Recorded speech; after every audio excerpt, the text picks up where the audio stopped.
వీటి కంట్రోల్ చేయాలి, ఇటువంటివి జరగనీయకుండా ఉండడం కోసం అని చెప్పని కూడా మేము ఒత్తిడి తీసుకొస్తున్నాము. ఎస్ మేడం, చూద్దాం. ఎందుకంటే రేపు ఢిల్లీకి కూడా వెళ్తున్నారు కాబట్టి ఎలాంటి వివరణ ఇస్తారు, దానికి కూడా సంతృప్తి పడతారా లేకపోతే ఏమైనా చర్యలు తీసుకుంటారా కూడా చూద్దాం. శివశంకర్ గారు ఎట్లా చూడాలి సార్? ఏంటి అసలు ఎవరికి వాళ్ళు ఒక ఓటు వేసుకునే దానికి హక్కు ఉంటుంది, నాయకుడికి ఆ పార్టీ కోసం ప్రచారం చేసుకోవచ్చు, ఆ పార్టీ కోసం పని చేయొచ్చు.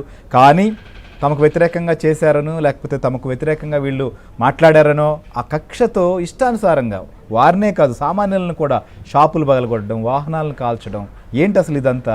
సో ఇంత జరుగుతున్నప్పటికీ ఇన్ని రోజులుగా మీరందరూ అనేకసార్లు ఎలక్షన్ కమిషన్ కలిశారు, అయినా కూడా పోలింగ్ రోజు చూసాం, పోలింగ్ తర్వాత కూడా ఇన్ని పరిణామాలు జరుగుతున్నాయి. సో ఈసీ ఇప్పుడైతే ఢిల్లీకి పిలిచింది. సో ఏమైనా సీరియస్ యాక్షన్ ఉంటుంది అనుకుంటున్నారా?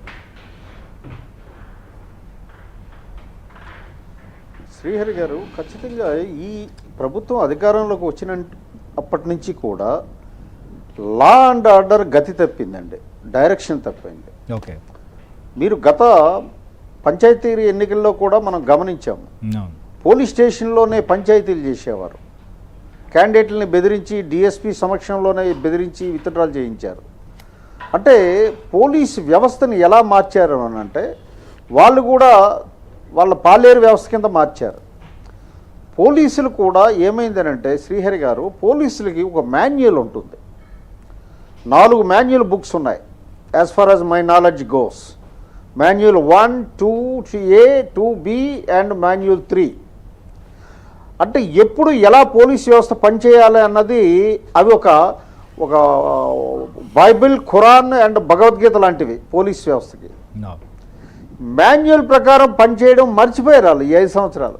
అది సాధారణ పరిస్థితులు, సాధారణ రోబోల్లాగా పనిచేయడం మొదలెట్టారు. రోబోల్లాగా వాళ్ళు ఏం చెప్తే అది చేయడం మొదలుపెట్టారు.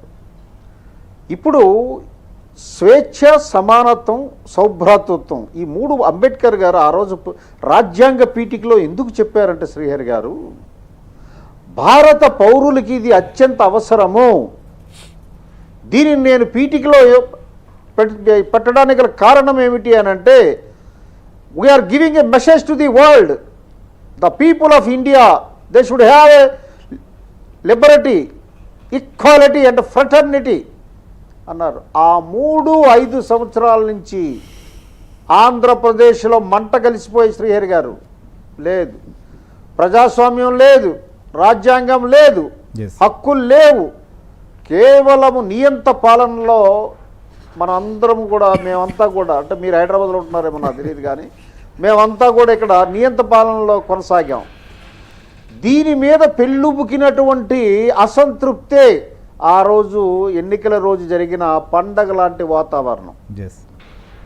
It is a best example of people revolution by virtue of vote ద్వారా మీరు విప్లవాన్ని సృష్టించవచ్చు అని బాబాసాహెబ్ అంబేద్కర్ చెప్పిన దానికి కేస్ స్టడీగా ఈ ఎన్నికలు మనం తీసుకోవచ్చు.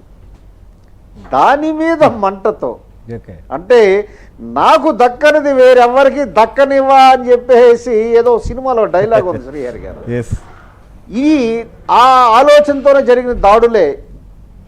మాచర్ల కానీ, అలాగే చంద్రగిరి కానీ, లేదా మన తెనాలిలో కానీ అనేక నియోజకవర్గాల్లో జరిగిన దాడులన్నిటికీ కూడా కారణం ఈ ఒక్క కాన్సెప్ట్ వెళ్ళింది.